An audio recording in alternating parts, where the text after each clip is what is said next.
It's 7 o'clock now, and we'll just give it another minute. So, does anyone have any upcoming meetings to announce in their area?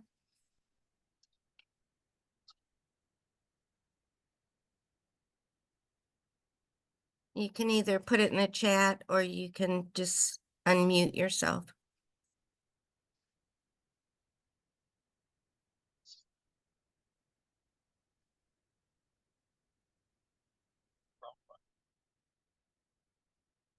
Okay.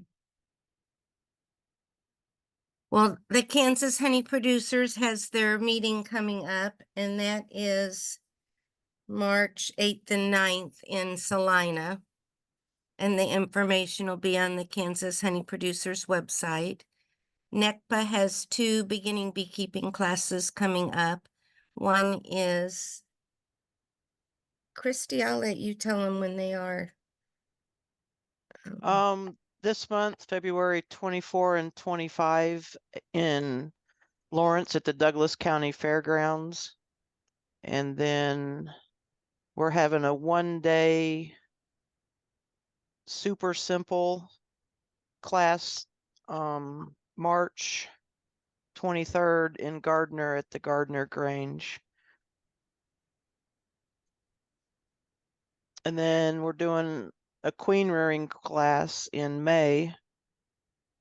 We're doing it Mother's Day weekend, which is? It's May 10, 11, 12. Right. It's a 3-day class. And that'll be in Olathe at the Johnson County Extension Office.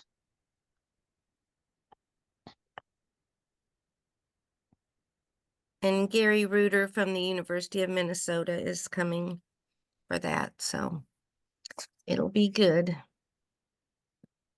Okay, well, I guess I will go ahead and get started.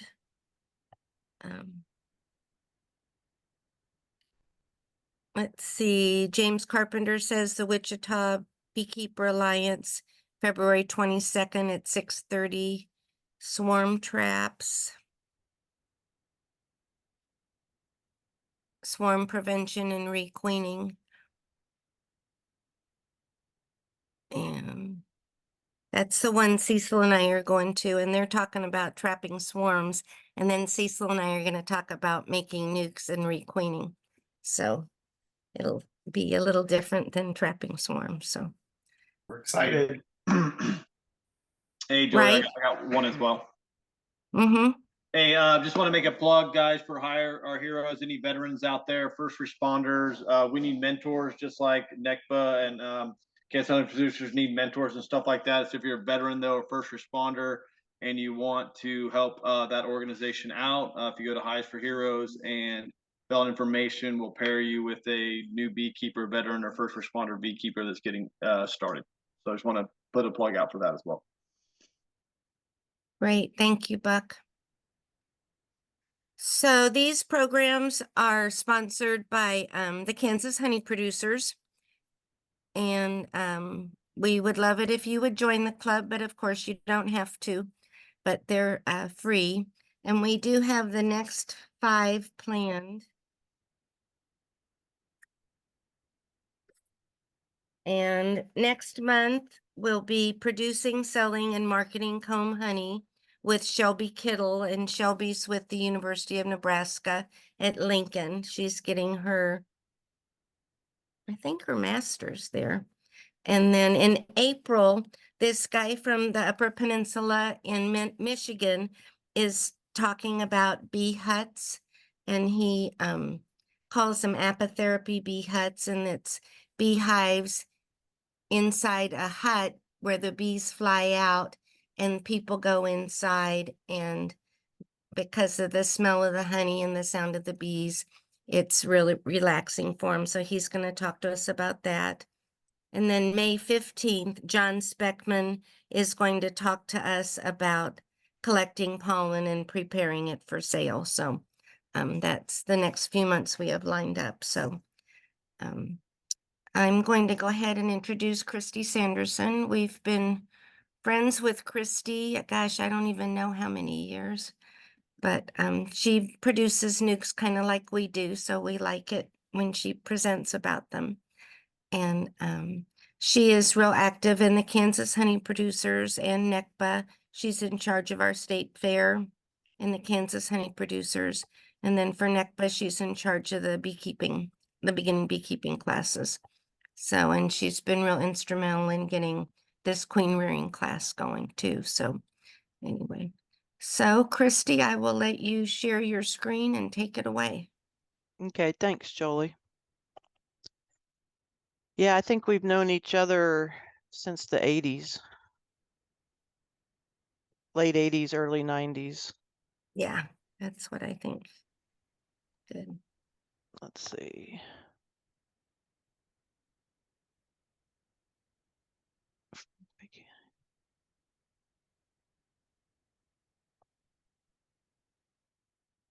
There's that looking right? Looks great and we can hear you. So Okay. Let me.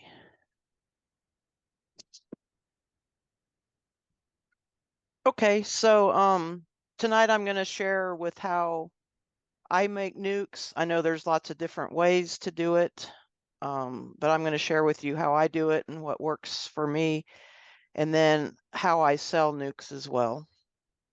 So I think I've been making and selling nukes for probably close to 20 years. So since I sell nukes, I like to build my colonies up as fast as I can. So I feed sugar water 1-to-1. However, even though this slide says when daytime temperatures reach 50 degrees and we've had almost 2 weeks of this warm weather, I am not feeding sugar water 1-to-1 yet. It's too early. The bees will build up too fast. I feel like we've still got some winter left, especially here in the northeastern part of Kansas. And we already have pollen coming in. I was in hives a lot last week and I'm seeing lots of pollen coming in. Our silver maples have been blooming. Bees are bringing in pollen like crazy. I'm seeing lots of sealed brood in hives. So right now what I'm monitoring is more, do they have enough honey in the hive? Because this is the time of year when hives can starve to death real easily just because they're rearing brood. And they could be running out of resources, but I've put on sugar cakes the last 2 weeks. It's just way too early to start feeding sugar water at this point. So honestly, I'll start feeding sugar water probably in about 2 weeks, and I will start feeding that 1-to-1 sugar water. I use mated queens. Here in the Midwest, we can't raise queens as early as I want queens to start making nukes, since I've really built up those hives and start feeding them sugar water early. I order queens from other places. I order them from Georgia. I order them from Northern California. I order them from places that can produce queens faster than we can get them. I placed my orders for queens back in January. I typically try to stay in 2 different regions of the United States because if you recall last year, queens from California, the breeders really struggled to get them mated just because they had too rainy of a weather and they were struggling to get queens out. So that's why I picked Georgia and California for where I purchase queens from. I typically order 50 at a time. I like to get them in the battery box like you see down below, where just the queens are in cages by themselves and then there's bees surrounding the queen cages.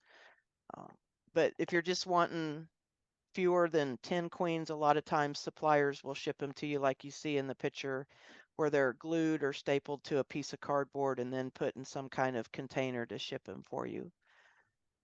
I prefer UPS service. I live real close to a UPS hub, so I do a will call. I have them shipped directly to UPS's address, and I can pick them up at 9 o'clock that morning. So when I'm ordering from my supplier, instead of having the supplier sending them next day service, I have them send them next day air saver service, because that service doesn't have to be delivered until noon. But since I do a will call and I know they're going to be there in their will call area by 9 o'clock, that cuts my shipping fee in about half.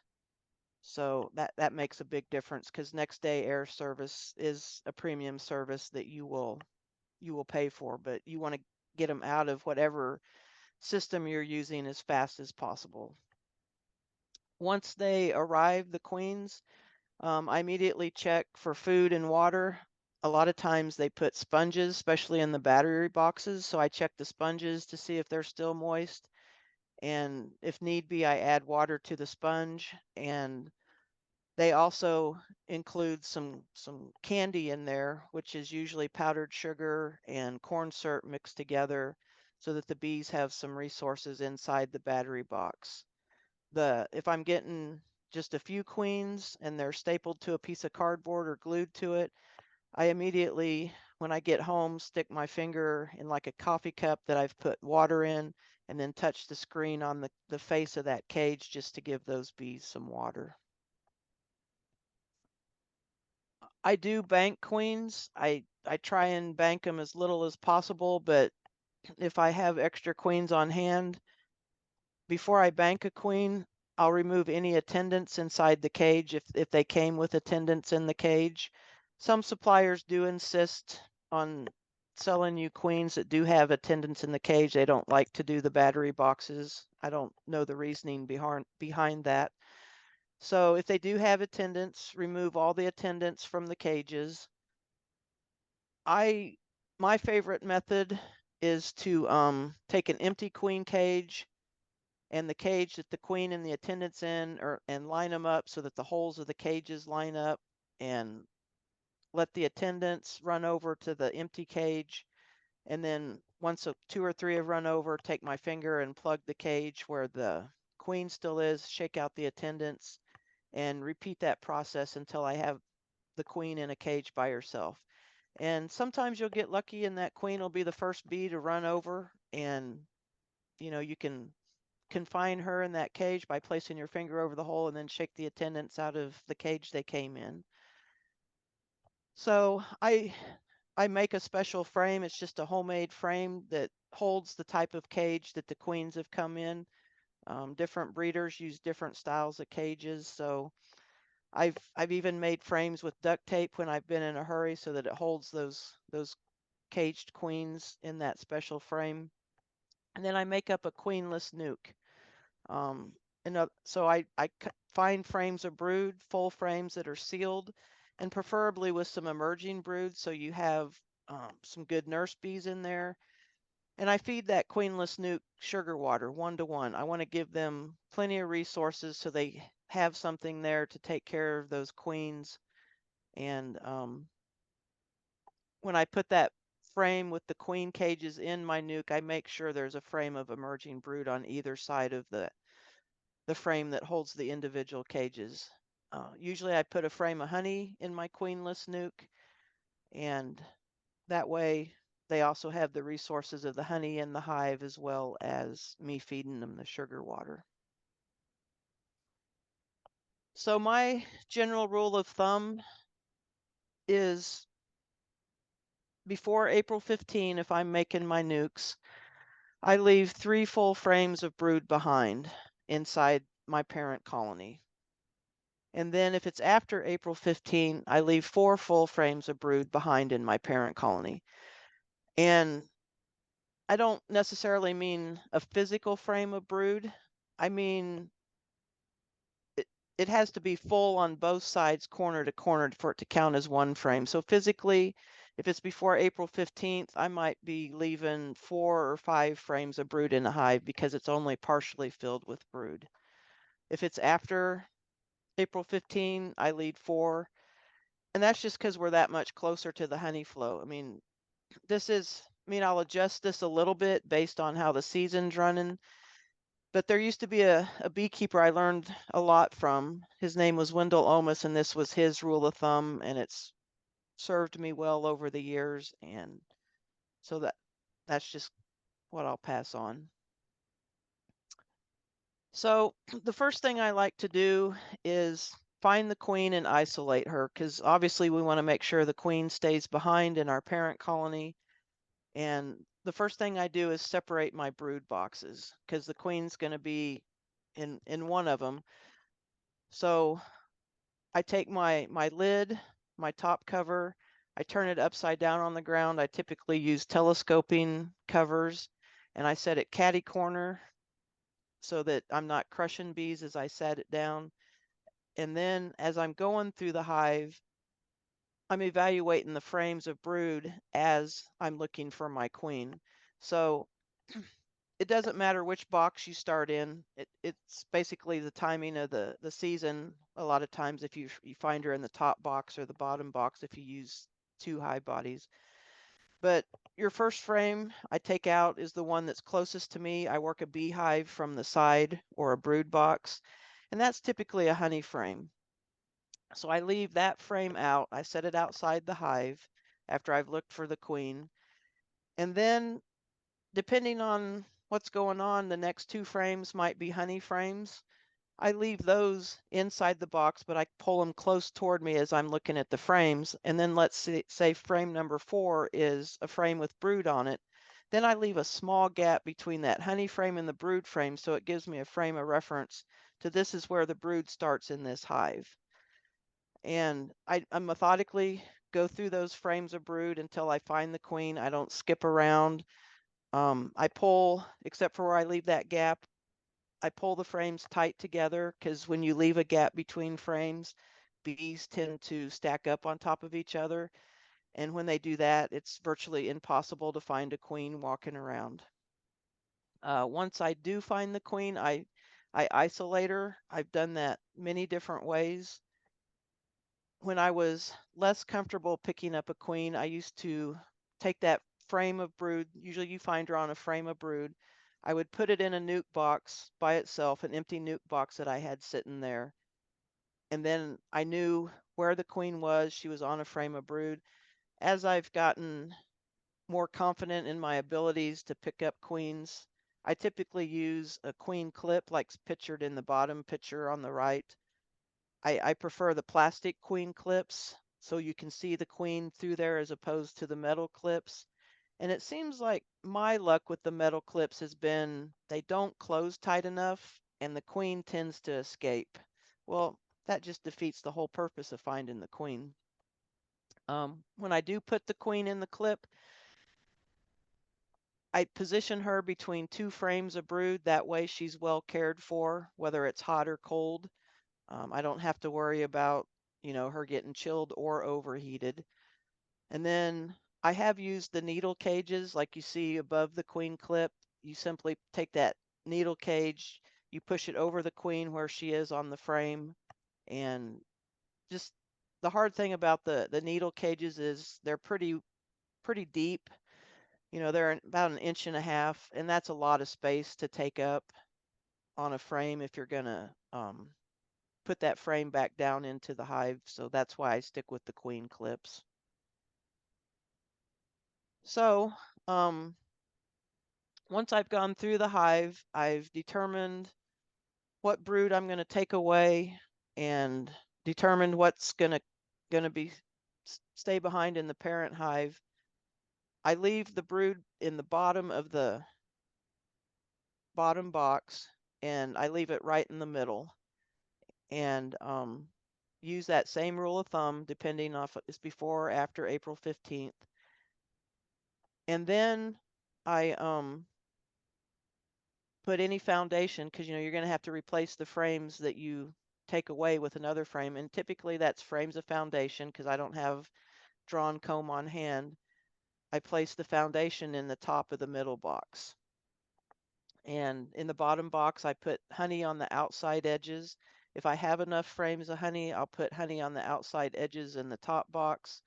And once I've got everything configured, that's when I go back and release my queen. I just simply go to where I have the queen clip stored and unpitch it and let her walk down in between the frames.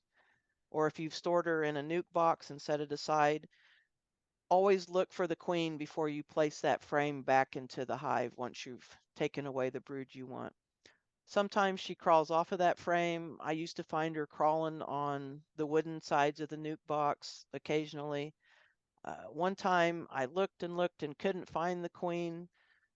And so finally I started looking in the grass because I had to take a few footsteps between the parent hive and where I had the nuke box sitting in the shade. And sure enough, she'd fallen off and she was in the grass. And fortunately I hadn't stepped on her, but always look for that queen before you place the frame back in the hive if you choose to isolate her in a nuke box on a frame. So when I collect brood, typically I run at least 5 hives in one location, sometimes 10. But I collect all the brood from all the hives.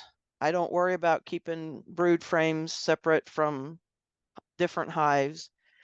And especially if it's early, if it's, the beginning of April, I collect enough bees as well as brood. And so sometimes that means shaking extra bees off of frames of brood that you're not going to take away, just so there's enough bees that are going to be able to take care of those frames of brood in your nuke you're going to make up. And you don't want that brood to chill and die because that'll just set it behind.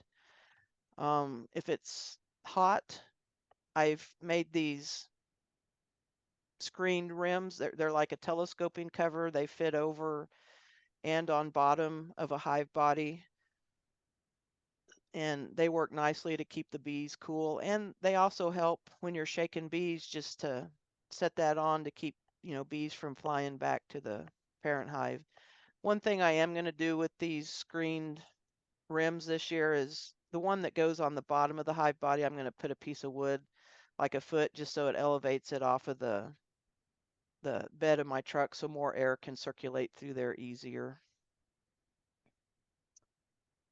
So some of you are going, well, man, I'm not good at finding queens. What do I do if I can't find the queen? So what I like to do is I go ahead and set up my bottom box just as if I'd found the queen. I set up the frames of brood that I'm going to leave behind in there. And then I set a second hive body on top of, what I'm leaving behind. And I shake bees off of the frames that I'm going to take with me. What this does is, if you haven't found the queen, you're going to be shaking her down into the hive that you're leaving behind, into your parent colony. And then after I shake the bees off, I take those frames of brood and I put them in a third box. But below that third box, I place a queen excluder. And when I place those frames of brood that I've shaken the bees off of, I leave a gap between the frames. And what happens is, because you have frames of brood, and especially if you have some open brood, those nurse bees will come up to take care of the brood. They'll come up through the queen excluder. And because you've left a gap, that allows for more bees to come up, and they'll just pack in between those frames. I put the lid on the hive, and depending on the temperature, they'll move up pretty quick. When it's cooler, they don't move up as quick. When it's warmer, it seems like they move up quicker. So when I go to a bee yard, my rule of thumb is I'll look through the brood boxes twice. If I haven't found the queen, I do this method. And hopefully, if it's going to happen, it happens on the first hive I go through. So the next, 4 to 9 hives I go through, the bees have time to move up through that queen excluder. Sometimes you have to wait till the next day, let it sit overnight, and let the bees come up through the queen excluder.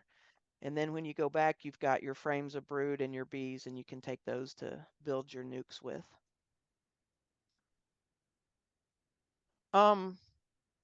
So another thing, if you don't want to shake bees, you can increase your odds. Most of us run 2 hive bodies. Occasionally, sometimes we run 3, depending on if you've added a third box because you had a die out or something. But place a queen excluder between each hive body. Wait 3 days And then on day 4, when you go back, you're only going to have eggs in one hive body. Then you're only going to have 10 frames to search through to look for a queen. So that'll increase your odds of finding the queen. Plus, if you have brood in, both boxes, you can take the brood away from the hive body that has no eggs, assuming that there's enough brood to take away. But that's another method of increasing your odds to find a queen.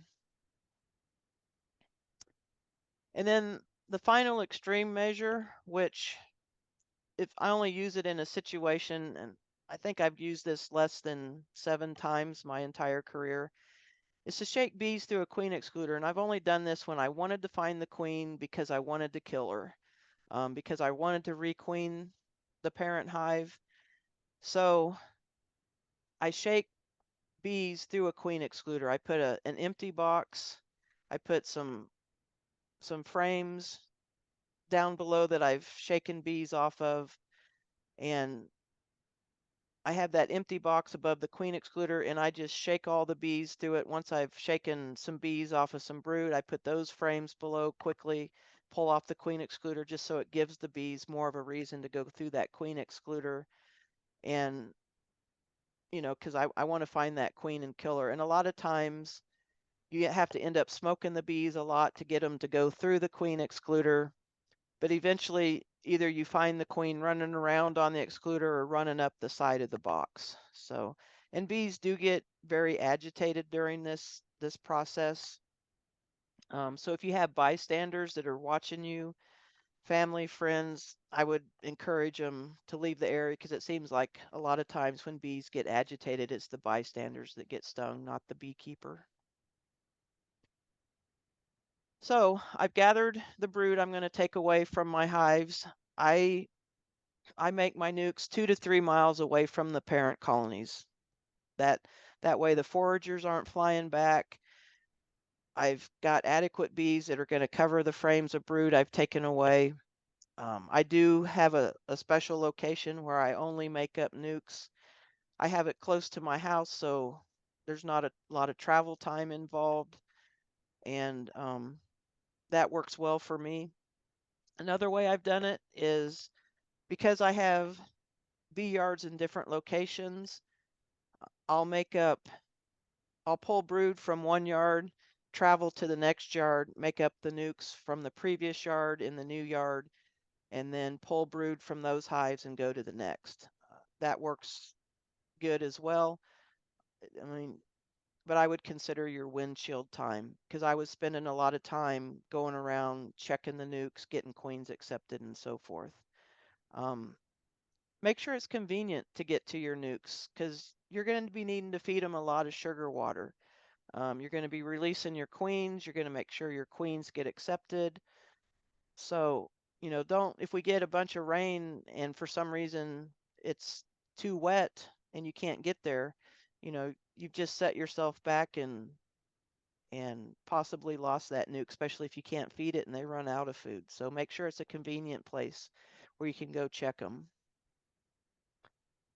So in my nuke box, I use 5-frame boxes just because I either transport them to a new location if I'm going to replace a dead out, or because I'm selling them. So I start with that young mated queen. I keep her caged. I like to put a frame of honey or pollen in the nuke box. And I typically use frames of brood of varying ages. That way, I have a continual hatch out.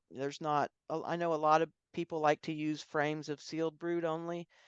Well, you're going to have a gap between when your queen starts laying and that brood starts emerging if you use only sealed brood. So I choose to use frames of eggs, larvae, and sealed brood.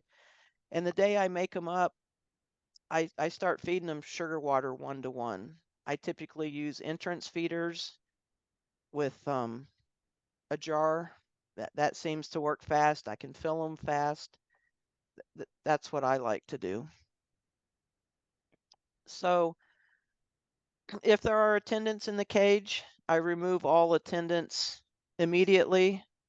I like to place my queen cage right in the brood frame in the middle. Typically there's a little bit of honey right at the top of the frame below the top bar, and I just smash it into the comb with the screen down, and I don't remove any corks. You know, a lot of times you'll read things, you know, take the cork out of the candy in, puncture a hole if there's candy in it. I leave corks in. In fact, some years it seems like corks tend to deteriorate quickly. I've put aluminum foil on the ends of my queen cages, so because bees can't chew aluminum foil. I've put duct tape over my corks because I want to control when that queen's going to get released. And, you know, feed them that sugar water. There's several different styles of cages, and there's different ways to introduce queens as well. Typically, queens come in the 3-hole cages, like are shown in the top middle. One of the holes will be filled with the candy. The picture to the left shows how I insert that queen cage between the frames, except for I push it into the comb, so all 5 frames will fit nicely in the nuke box. Sometimes you get queens in California mini cages, like in the top right, and you know, you can see there's candy there exposed on the bottom of that cage. I'm either going to seal that over with duct tape or put some aluminum foil in that hole as well. So, and I do the same thing. I smash that into the comb, screen side down. Sometimes you'll get them in those plastic queen cages, and there's things out there on the market you can buy, like shown in the bottom left, that will hold the plastic cages. And same thing, I plug up that hole, that little tube, because a lot of times there's candy in there. Sometimes suppliers will ship you little caps that will go into that hole. So, and I just take the plastic queen cages you can see there in the middle and insert it between 2 frames. You have to kind of be careful with those plastic cages. A lot of times, or not necessarily be careful, but pay attention. The bees will fill those holes in those plastic cages with comb, and I don't know why they do that, but pay attention and make sure when you go back in a few days that those aren't full of comb and the bees aren't able to get to the queen and touch her and, you know, get her pheromones correctly. And then push-in cages, I personally have never used push-in cages, but you can see here how they take the queen cage. They've taken some hardware cloth and fashioned it so it confines the queen in the push-in cage. And you typically put that push-in cage over some emerging brood. That way, when the queen is released from the cage, you would leave the cork out of that cage. And so once the queen makes it through the candy and the workers eat the candy, she's in there with some young nurse bees. So I release my queens on days when it's warm and sunny. I'll skip a day if it's rainy and overcast. I want the best possible conditions. As most of you know, queens are pretty expensive retail anymore. You're probably going to pay at least $40 to $45 for a queen. But before I release my queen, I check the brood. And the reason I do that is because a lot of times, since I do use brood of varying ages, they will start queen cells. And so look for larvae that have that queen cup around them where that, you know, they're obviously starting a queen of their own. And so I'll go ahead and pinch all those queen cells. And then the next thing I do is look at the queen cage itself. I look to see how the bees are reacting to the queen inside the cage. If you see a situation like the one in the picture where the bees, you know, their abdomens are arched down, they're clinging to the cage, to the screen on the cage with their mandibles, they have not accepted this queen. So this is when you want to go back through, you know, maybe you mistakenly brought one of the queens from your parent hive and there's another queen in there. Maybe the hive had swarmed and you didn't realize it and you brought a virgin queen that's in your nuke. But if you release a queen when the bees are not acting well to her, that's a dead queen. So, I go through that hive. If I see this reaction, very seldom do I see it, but I have seen it, and just see what's going on. And definitely don't release that queen. Once I've released the queen, I continue feeding them 1-to-1 sugar water and wait 5 to 7 days, and I'm going to go back and check for her acceptance. I don't necessarily have to see the queen to know she's accepted, but I look at the frames of brood, I look for eggs. If I see eggs, I know she's been accepted.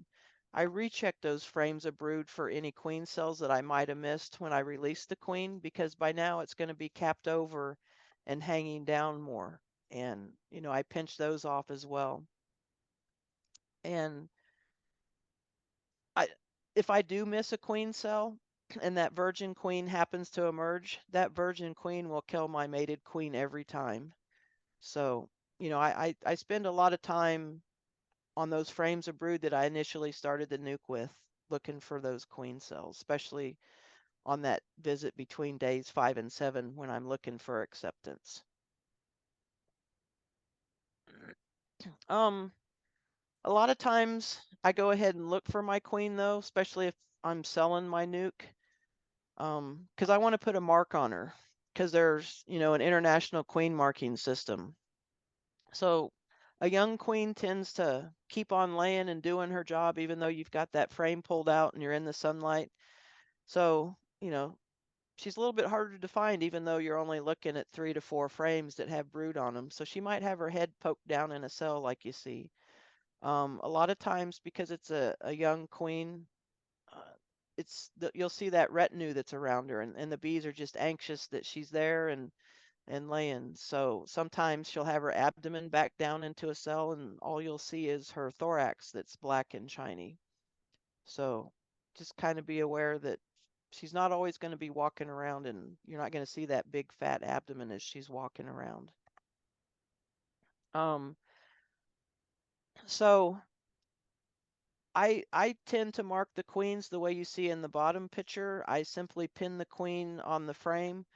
For photography purposes, I moved my fingers back so it's kind of confining her to the comb more on her abdomen, is where I'm applying the pressure.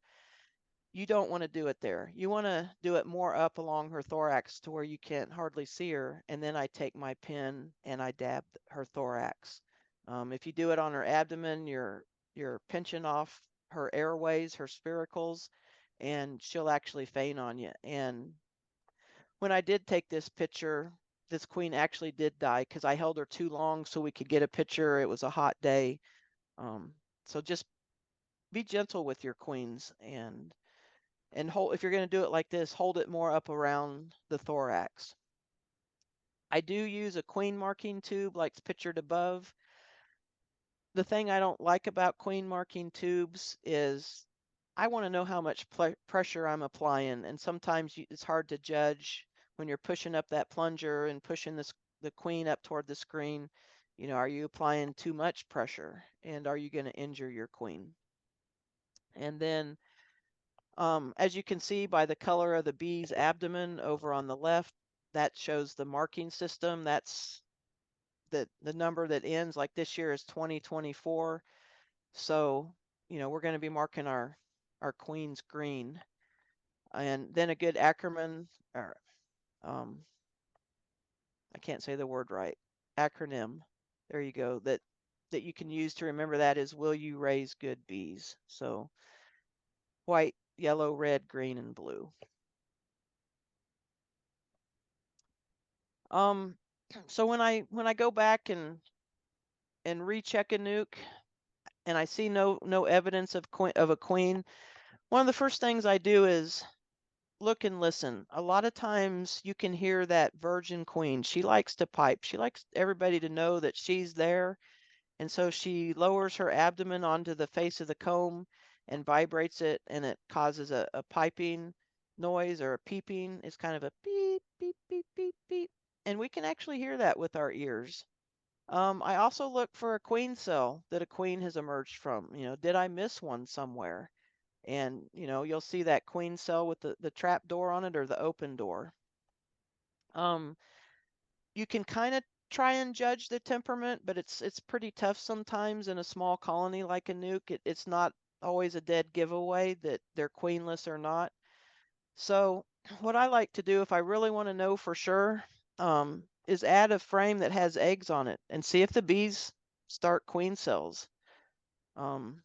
If they start, you know, queen cells off of that open brood, then you know that they're queenless. But if they have a virgin queen running around in there and I introduce another queen, they're going to kill my mated queen every time. So I do record keeping a little different. I don't do good with writing stuff in a notebook. So I actually write it on top of the lid of my nuke box. I write with a paint marking pen. I use the color for the international marking system. And I just write my notes on the lid. I put the date first that I made up the nuke. I put the date that the queen was released, so I put an R in the date. Then when I checked the queen to see if she was accepted, I put a check mark in the date. Once she's marked, that tells me that this nuke is, you know, the queen's accepted fully. I can either sell that or I can take it to one of my out yards to replace one of my dead outs if I want to keep it. If the queen was killed, I put a K in the date. And if I requeen it, I put a RQ in the date. So it's something that works for me, and it's getting to the point that I really need to take some paint and get a roller and just roll new paint so I have a clean marking surface, because I just use them over and over. So when I sell nukes, these are some of the things that I think about and that I've come up with over the years. I want to keep track of my customers. I want to determine if I'm going to take a deposit and how much. Are you going to do a frame exchange? You know, are you going to ask them for a frame in place of the frame that they're getting with bees and brood on them? Are you going to deliver your nukes, or are you going to have them come to you and pick them up? If you're transporting your nuke, you know, how are you going to do that? You know, do you have a pickup? Do you have a trailer? And then a lot of brand new beekeepers buy nukes. I take extra care with brand new beekeepers. I want them to be comfortable with what they're buying, and then also determine how late in the season you're going to sell nukes. You know, are you going to sell it into June when our honey flow starts, or later, or once it's no longer feasible that nuke's going to build up and make it through the winter? Are you going to stop selling them? You know, come up with a game plan in your head to know ahead of time. So, the way I track my customers, it's real simple. I get their name, I get their phone number, and I put it on a pad of paper. And then, you know, record how many do they want to order. Do they want 1? Do they want 4? Do they want 2? So I put their name, their phone number, how many they want, and you know, other ways to communicate are Facebook, email. I prefer the phone or text. Some call me old-fashioned, but that's just the way I like to do it. I give them an estimated time of when the nuke will be ready. That way they kind of have a game plan. If something's going wrong and, you know, weather permits from getting them ready sooner, you know, I let the customer know. And then it's also important to keep track of, has that nuke been delivered to the customer? Have they come and pick it up? Because you don't want to be scratching your head later on. Man, did Cindy Smith come and pick up her nuke, or do I still owe her one?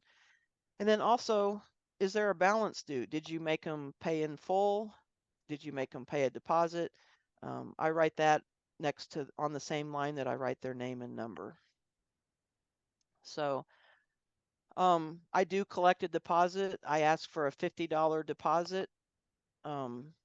It creates commitment, you know, from the customer, and, you know, they're not going to say, later on down the road, yeah, I really didn't want that nuke. Or when you call them up and say, yeah, your nuke's ready for pickup. Well, I don't want it anymore. I mean, they've got some skin in the game if you collect a deposit. And then, you have to figure out how you're going to collect that deposit. You're going to do credit card, you're going to do Venmo, you're going to do Apple Pay. I have people mail me a check still, and that works good. And the way I do it is because some people call and then you never receive a check. I don't put them on my list that they're getting a nuke until I've received their deposit in the mail. Because some people you might not ever hear from again and not receive a deposit. So, and some people I know of, they collect 100% payment when a nuke is ordered. So, you have to determine for yourself how much of a deposit you're going to collect. Another thing, is it non-refundable? What are the terms for keeping this deposit? If it's a no response, a no show, a no call for pickup, that might be grounds for keeping a deposit. Or maybe they have a family emergency, be willing to be flexible as well. We all have personal family lives, and family takes precedence over bees for most people that this isn't their livelihood. So I'll give you an example. Last year I had a customer, I couldn't get a hold of him. It was just, we couldn't make communication. And so finally I sent him a letter and I refunded him half of his deposit and explained why I was keeping half of it, that I just couldn't get a hold of him. I tell you what, once he got my letter and half of his deposit back, I got a phone call real quick. And we were able to work it out, and he still did get his nuke. So, that's just be flexible and don't be hard-nosed is kind of what I like to say. Frame exchanges. I'm pretty picky about my frames. I want 10 nails in them. I really want that nail through the end bar into the top bar. At first, when I did this, I did do a frame exchange. Sometimes I'd get wired foundation. Sometimes I'd get frames that weren't glued but had a few nails in them. So, and there's Duragilt foundation, which is not even on the market anymore, but is still out there in the beekeeping community, which is foundation with plastic in the middle, and then metal on the outside ends. So if you do a frame exchange, tell the customer what you want, or be willing to accept things that maybe you might have to do a little work on. Maybe they're going to give you a frame that's fully plastic. Personally, I don't like plastic frames. So that's just something else to think about if you do choose to do a frame exchange. I don't do a frame exchange anymore. I just find it's much simpler to have frames made the way I want them with the type of foundation I want. And then pickup or delivery. Who's getting the bees to their new home? I find that when the customer comes to me, it's less hassle. Delivery eats up windshield time and gas. So I have people come pick them up. I do it either in the morning right after the sun has risen, and we transfer the frames of bees into their equipment. And that's when I go over, especially with new beekeepers, what's inside the nuke. Very seldom will I deliver a nuke to anyone, but I have done it. So considerations is the big one is time of day. Obviously you don't want to transfer a nuke in the middle of the afternoon when all your foragers are out flying. I do prefer the early morning pickup as opposed to the evening, but I'll do both. Another thing that sometimes I do with customers is they'll bring their equipment over beforehand and I'll transfer it into their equipment so it's all packaged up and ready to ready for them to pick up. Sometimes I'll make up the nuke right in their equipment and get the queen accepted and laying good. Sometimes a person will pick up a nuke in a disposable container, and take it home and transfer it into their own equipment. So, think about that into your cost. How much is it? There's cardboard nuke boxes, there's plastic nuke boxes. Those are all things to consider in your cost when you're selling a nuke.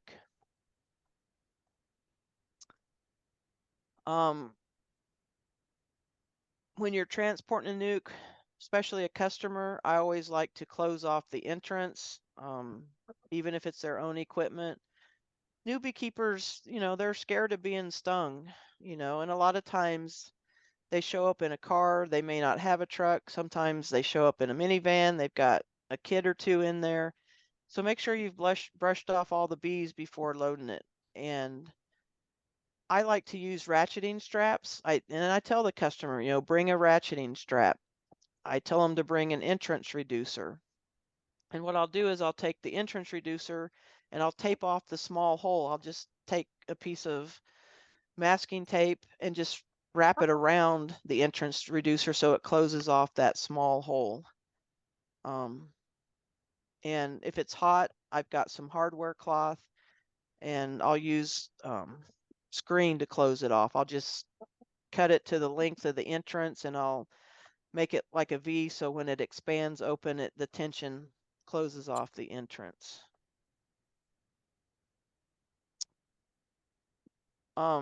Always have good communication with your customer. When I receive a deposit, I text my customer and I let them know I received it. And then it's also important to deposit those checks in a timely manner. Don't hold on to that check for 2 or 3 months. Get your record straight on your pad of paper and get that check deposited. Make it clear what time pickup is. Don't just say after sunrise or right before sunset. Give them a time of day. Tell them when you expect them to be there. And I also tell them exactly what to bring. Bring a bottom board, bring a hive body, bring, if you're selling 4-frame nukes or 5-frame nukes, tell them exactly how many frames they need because you're putting it in a 10-frame box typically. You don't want those frames of brood and bees sliding around and falling down to the bottom board. Tell them to bring a top cover, a strap, and an entrance reducer. I tell them do not bring an inner cover because a lot of inner covers have the notch in the rim and that just allows bees to escape, especially if that top cover, slides forward and opens up to where that gap's open on the inner cover. So I specifically say do not bring an inner cover. So just good communication's really important with your customer. And so when I know I have a new beekeeper, I go through it frame by frame with them. I show them the marked queen. I show them the brood of all ages. I try and make sure they see eggs and larvae and sealed brood. I point out what pollen is. I point out what honey is. I point out fresh nectar or syrup. And I really stress the importance of feeding bees. A lot of people think that, oh, yeah, there's flowers blooming out there. I can let the bees take care of themselves. They'll grow. But if you want bees to grow and develop into a good colony, I really stress that they need those extra resources of the sugar water to build the comb. Sit. And then, determine how late is too late to sell a nuke. There needs to be enough time for the hive to build up so they survive the winter. You want someone to be as successful as possible. You want them to be able to have enough time to get all the comb drawn out. And sometimes experience can determine if you're going to sell a nuke to a customer or not. Is this a brand new beekeeper first hive? I'm not going to sell them a nuke very late. But if this is a seasoned beekeeper that's wanting more nukes to expand their own colonies, I'll sell them a nuke a little later. But I'll tell them, this has the capability of building up to make it through the winter, but you're probably not going to make a honey crop from this hive. So anyway, that's what I have, and I'll take questions.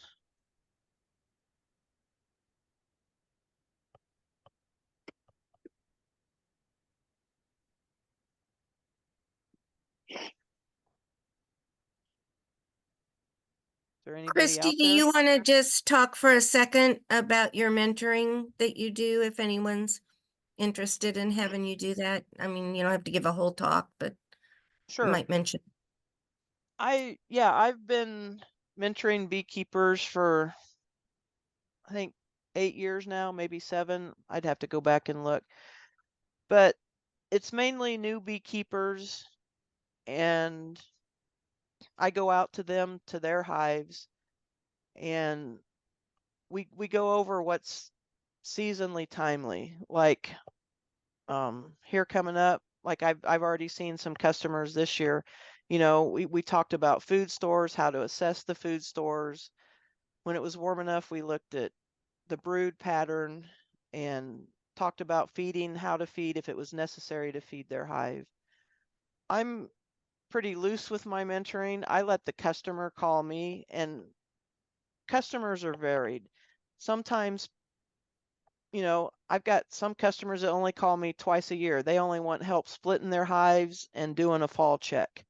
I've got some customers that I'm setting up an appointment for the next visit as I'm leaving the current visit.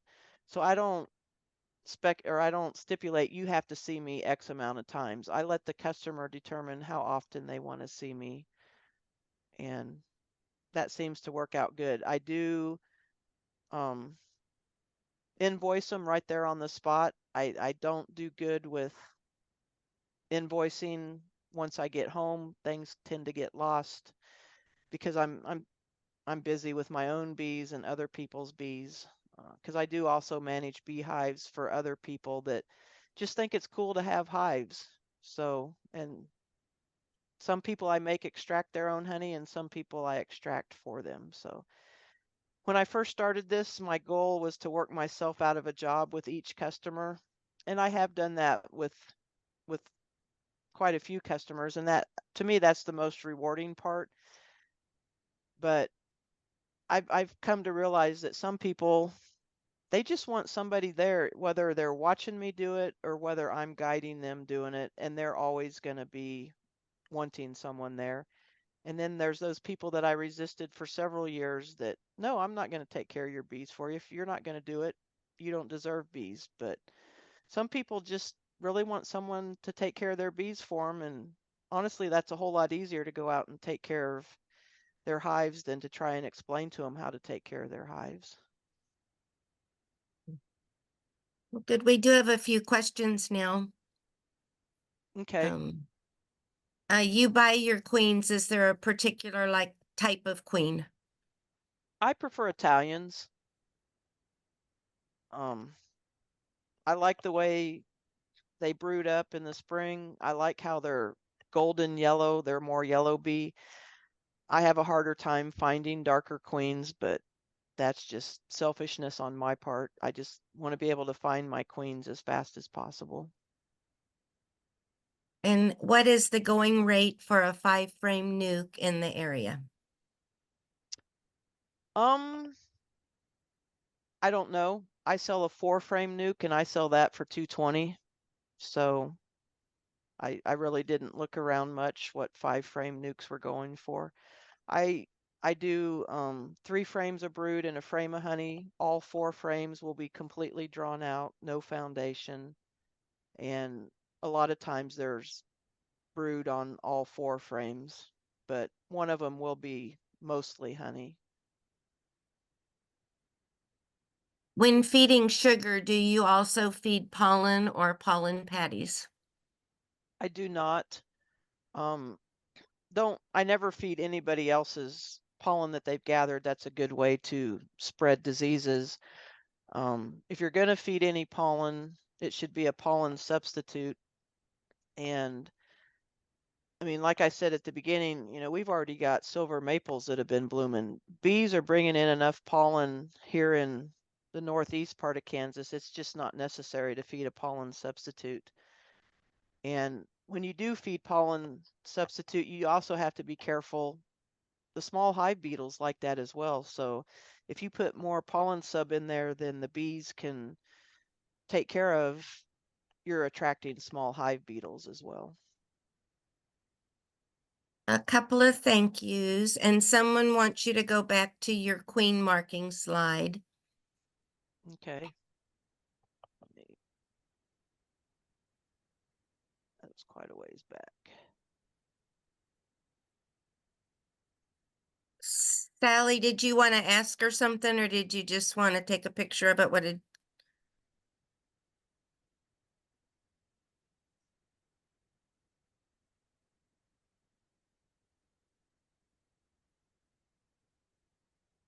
Okay. And then James appreciates how you help new beekeepers. Several thank yous. Are you doing anything special regarding mites with your nukes? Good question. Yeah, good. I should have addressed that. Yes, I do treat for mites in the spring. I treat before I make my nukes, because if I wait till I make the nuke, there's just not enough time, because you're trying to introduce that queen. So I don't want to put something else in that hive while I'm trying to get my queen introduced and accepted. So I treat my parent colonies before I make my splits. And then Kevin is asking, how old can pollen be and still be good? Mine is 2 years old, but has been in the fridge. I don't know. I mean, I keep fresh pollen frozen. I don't keep it in the refrigerator, but I don't know how long it retains its nutritional value. And then Dwayne, when you can't find the queen, one method was to place shaken brood frames over a queen excluder. The other was to shake bees on top of the excluder. You said one agitates the bees more. Could you go over the differences between the two methods regarding bee agitation? Well, because when the last resort method was shaking all the bees through a queen excluder, you're shaking them and forcing them down through the queen excluder, and you've already disassembled the hive. When you first start, there's no brood below that queen excluder. So, that just really agitates the bees. When you shake bees off of brood and you're just shaking it down into the hive, the bees go back down into the hive. That doesn't agitate them.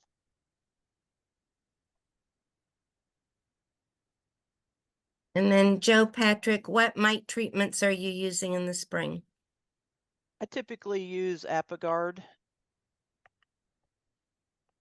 It's too late for oxalic acid because we have brood in the hives. And Formic Pro, I think it needs to be a little bit warmer. I honestly would have to pull up what the temperature recommendations are. Good answer. Any other questions, anybody?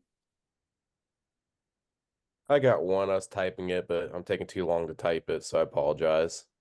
Go Um, ahead. so from the time you start making the nukes by taking out all the brood and installing the queen to the time that the customer is ready to pick it up, how long are we talking? Are we talking a couple weeks, 3 weeks, a month? You're talking at least 2 weeks. Yeah. Sometimes 3. It kind of just depends how things are going. What the weather conditions are and how much the bees are able to fly. And you want to make sure that that new queen in there is laying real well. Yeah.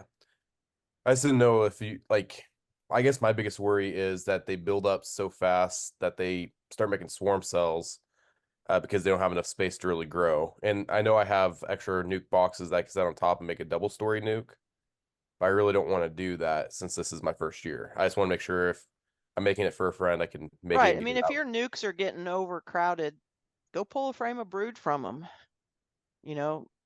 Either add a queen to that frame of brood, or if you've got a hive that's struggling, give it that frame of brood. I mean, pull brood from them to keep them from swarming. Yeah, I like it. Thank you. And the only reason I use nuke boxes is because either I'm selling it to a customer or I'm transporting it to another bee yard. That's the only reason I use nuke boxes. Otherwise, use 10 frame equipment, then, you know, you're going to alleviate that swarm concern as well, because they have, you know, more room to grow. Thank you. All right. Anything else, anybody? Cool. I want to mention our queen ring workshop again, and I noticed that someone on here complained about the cost of it, and so I want to go over why it costs so much. So first off, we have a requirement that beekeepers have to have 3 years of experience or have talked to us and convinced us why they think it's okay for them to take this class, because we feel like you need to be experienced, you need to understand the biology of raising queens, but also the biology of drones and worker bees. And so that's really important. But we also have the expense of our guest speaker. We pay him a stipend for 3 days of being here and 2 days of travel. We pay his travel expenses, his hotel. We're providing lunch. And we have a lot of prep. We're also giving people pretty much a whole queen rearing setup that they can use and take with them when they go home, you know. So anyway, and they're going to get a queen rearing manual and that sort of thing, one of Marla Spivak's. And man, Gary Reuter, he is so cool, and he has worked with Marla for about 30 years, and he just knows his stuff when it comes to queen rearing. And one thing some people say who have raised queens without taking a class first is they wish they'd taken a class first, because they make a whole lot less mistakes when they're done. So anyway, that's my spiel. So we'd love to have you join us for those. It's really just 2 days and a few hours on Sunday, so you can get your, because you're able to graft. We have larvae, we have a whole setup for you to graft, and you're actually able to take your started cells home with you on Sunday morning. So anyway, we also have NECBA has their fun day coming up on Saturday, June 1st, and we have Judy Woo Smart, Autumn Smart, some of Judy's students, Blake Shook from Texas, Jennifer Tisharuta from the University of Tennessee. That's all. And our local talent. We have value-added Rogan. talks and all kinds of You've things. got Oh yeah, Rogan. Rogan Tokash has been in Thailand doing research on the trophylactic mites. So anyway, so I think it'll be a great program, and it's all day in Lawrence at the Douglas County Fairgrounds, and we'll be putting information out about that. So anyway, if there are no more questions, thank you, KHPA. And a lot of thank yous to Kristi. Kristi, you did a really, really good job. So Thank you. anyway. All right, everybody, that's all I know. So we'll see you next month, and we're doing comb honey, producing it, packaging it, selling it. So see ya. Thanks, everybody. Thanks, Robert, for doing this.